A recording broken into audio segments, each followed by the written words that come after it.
What's up po sa inyong lahat, guys? Magandang hapon ngayong araw po ng Huwebes, no? So sana po nasa mabuting kalagayan po ang bawat isa sa atin, no? Ang video po na ito ay magre-react lang po ako, no, sa mga tililing, no, na supporters ko, no, ng isang bata diyan, pero hindi naman po nila sinusuportahan ang sinasabi po nila, no, na idol nila, or na sinasabi po nila na mahal po nila. Bagkus nakatutok po sila sa isang bata, no, lalo po nilang pinapasikat si Dave, no. Yun po ang katotohanan, no. At bago po tayo pumunta dun, guys, is gusto ko pong i-congratulate pala, no. Congratulations kay Kuya Dave, no, kay Tikram at kay Tikjon, no, the trio of Tikram vlog. Kasi may upload videos na naman, no, ng ating Kuya Dave na umabot na naman ng 1.1, no, million. So nang dahil po ito sa mga masugid, no, totoong nagmamahal kay Kuya Dave, no. Ayan po ang part 2 po ng 14th birthday ng ating Kuya Dave ay umabot na naman po ng 1 million. So achievement na naman po ito for Dave supporters, no. Gaya po ng sabi ko dati is ang mga nagmamahal kay Dave ay kakaiba rin, kasi talaga naman na trabaho, no. Trabaho po talaga ang nagmamahal kay Dave, no. Hindi lang po sila puro ngawa, kundi puro gawa. At congratulate, no, sa mga team repli dyan na nag-i-effort para sa ganon ay makagawa ulit tayo, no, ng mga kaiinggitan, no, ng ibang supporters. So ayan po, congratulations ulit, no, Kuya Dave, Tikram and Tikjon, kasi sabi ko nga umabot na naman po ng 1 milyon, no, ang isang videos ng ating Kuya Dave. So palakpakan naman po dyan sa mga team replay at team bahay. Ayan, ito po, no, si Lilian Marcelo. Ang sabi po ni Lilian Marcelo, no, sinasabi po ni Lilian Marcelo na nakakahiya raw po si Tikram, no? Nakakahiya raw po si Tikram, no? Lilian Marcelo, sino po ang nakakahiya, no? Si Tikram po ba talaga? Ay, nako. Nahiya naman po si Piolo Pascual sa iyo, no?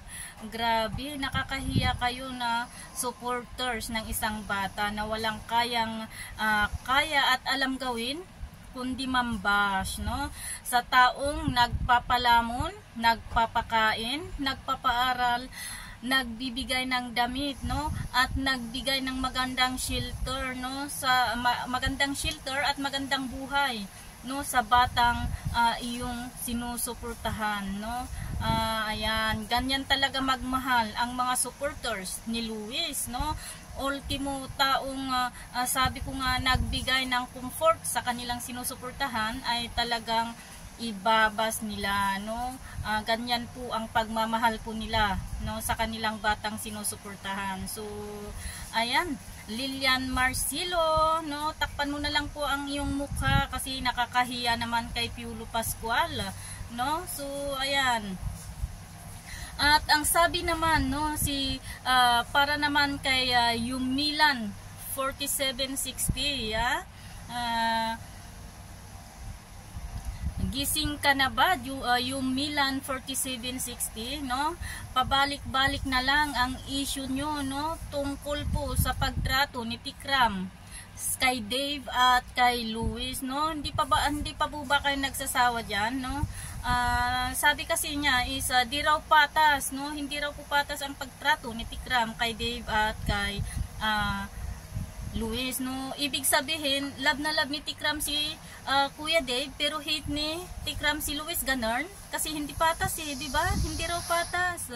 So ganun siguro, no, ang pagkakaintindi nila, kaya hindi patas na sabi po nila, no. Nako, mga supporters ni Luis at yung Milan, no, 4760, kung may issue ka po dito sa pagtrato ni Tikram kay Luis at kay Dave, baka pwedeng si Angelo or si JL ang sulsulan nyo para pumunta rin ulit sa bahay nila Tikram at mag-complain, no?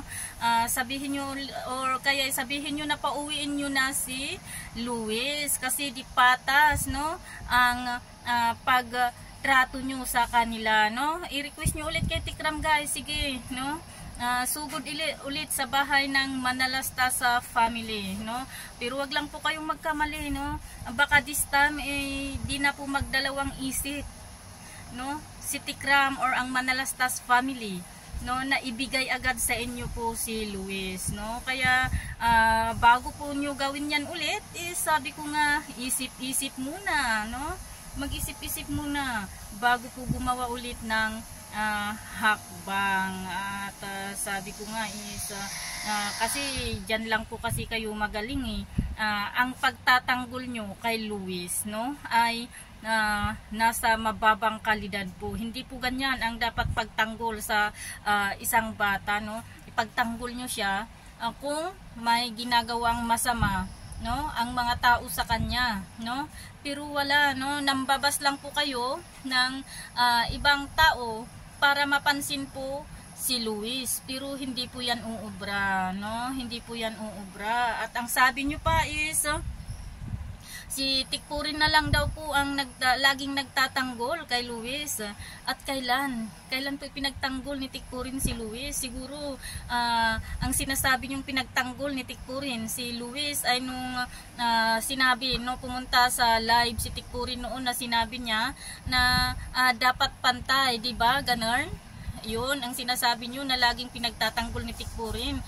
One time lang po yun, no? Kasi sa complain niyo ulit, no? Kaya nagsalita si Tikpurin, nabasa ni Tikpurin yung mga comment nyo, yung kung ano-anong sinasabi nyo, no, na dapat kung mayroon si ganito, mayroon din si ganyan. Pero naiintindihan po nila na si Dave ay may ibang supporters, si Luis ay may ibang supporters, at yung dalawang yan ay hindi po iisang tao, magkaiba po sila. So gagamitin nyo ulit si Tikpurin kagaya po ng paggamit nyo sa kanyang anak tungkol po sa sinabi ni Ate Nanit Kiambao na idinamay nyo yung bata na wala namang kinalaman, di ba?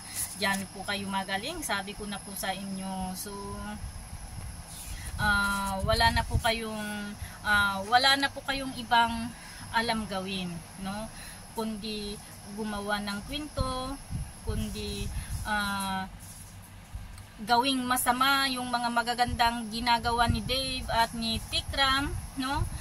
Wala na po kayong ibang alam gawin kundi subaybayan yung mga kilos ni Tikram at ni Dave. So nagpapahalata po talaga kayo na hindi po talaga si Luis ang inyong sinusuportahan, kundi si Tikram at Dave. Di po ba? Kasi sa kanila po kayo nakatutok.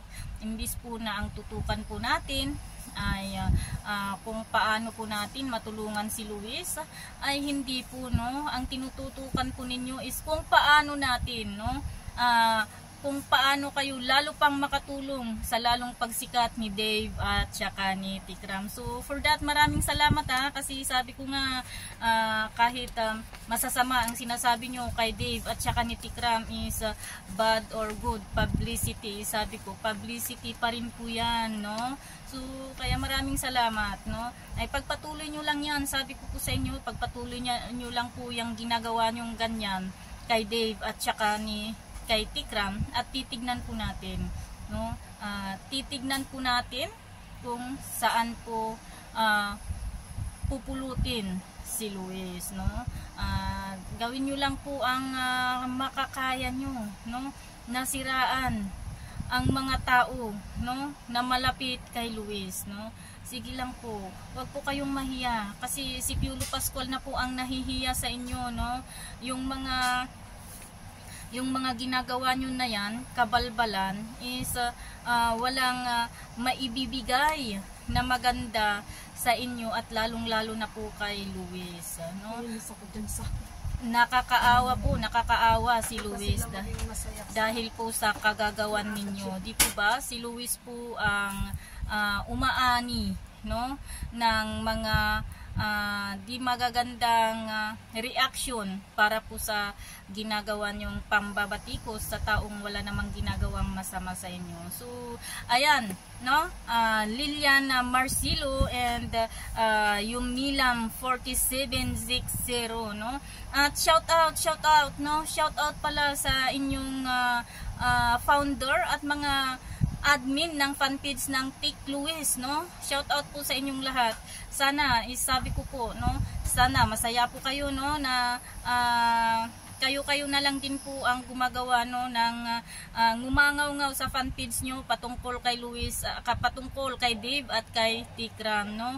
At yung mga sinasabi nyo po na iyan, no, mga admin at ang founder, no, ng Tik Luis, no, fanpage, no, yung mga sinasabi nyo po na iyan, sabi ko sa inyo, karma ang kapalit, no? Karma is real, kaya wag po kayong magkakamali, no?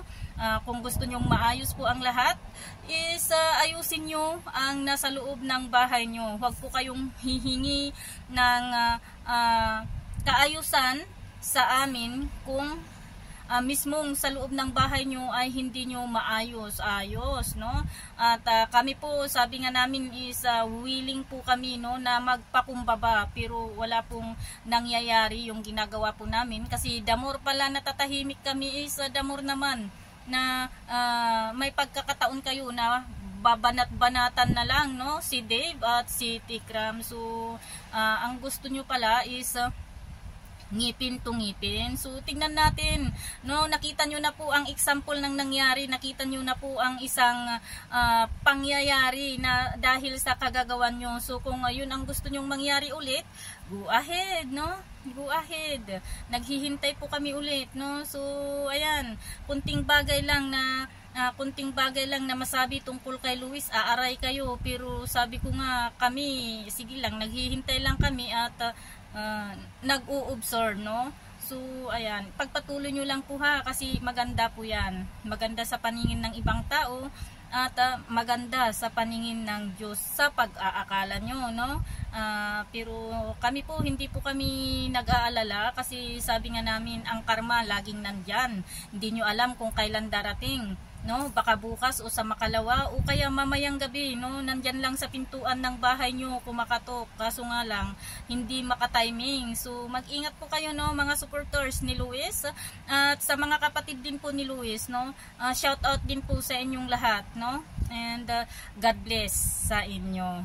Bye po at sana, no, wala nang susunod na ganito, pero kung may babasa pa rin po ako na ganitong pangyayari, hindi po ako mahihiya ulit or hindi po ako magdadalawang isip na i-call out ulit yung pangalan nyo sa aking platform.